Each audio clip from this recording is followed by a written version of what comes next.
Wow, I'm not even sure where to begin about this game. Oregon State's 51-48 victory over Utah. You can look back to so many pivotal plays. I think the one that'll really stand out to me was 4th and 9 at the Oregon State 21-yard line with about 3.5 minutes to go. Utah holding a 1-point lead, and Sean Mannion completes a 13-yard pass to Richard Mullaney for a first down, and they go on to score and take the lead. Now, of course, Utah came back to tie the game and forced overtime, but ultimately I'll always think about that 4th and 9 play when Utah could have got the ball back. Oregon State having only one timeout left.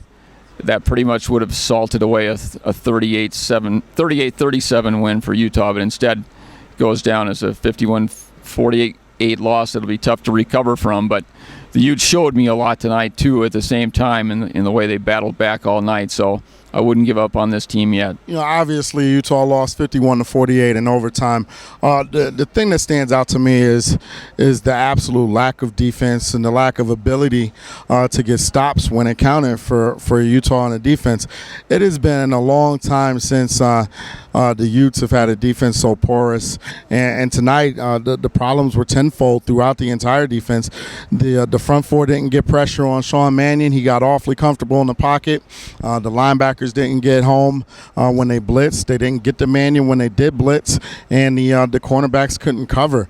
As a result, Brandon Cooks went for 200 yards receiving. Richard Mullaney had a big night receiving, and Sean Mannion threw for 5 touchdowns and 443 yards. Looking forward, looking ahead, it's going to be tough for the Utes to get wins in this league if they can't defend anybody. And when you talk about the Stanfords and when you talk about the UCLAs and you talk about the Oregons, yes, those teams all have high-octane offenses, but they also stop people, and that's where it's going to be really difficult for the Utes if Kyle Whittingham and Kalani Sitake don't figure out a way to shore up that side of the ball.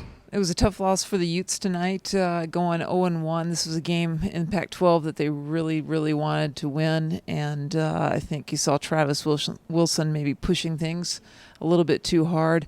Interestingly enough, Coach Whittingham after the game kind of put more blame on the defense for not coming up with takeaways rather than on Wilson. He really liked the fight that Wilson had going forward in the future. Thought he was on that so-called learning curve and moving up very quickly, but unfortunately it just wasn't enough for the Utes to get a win tonight.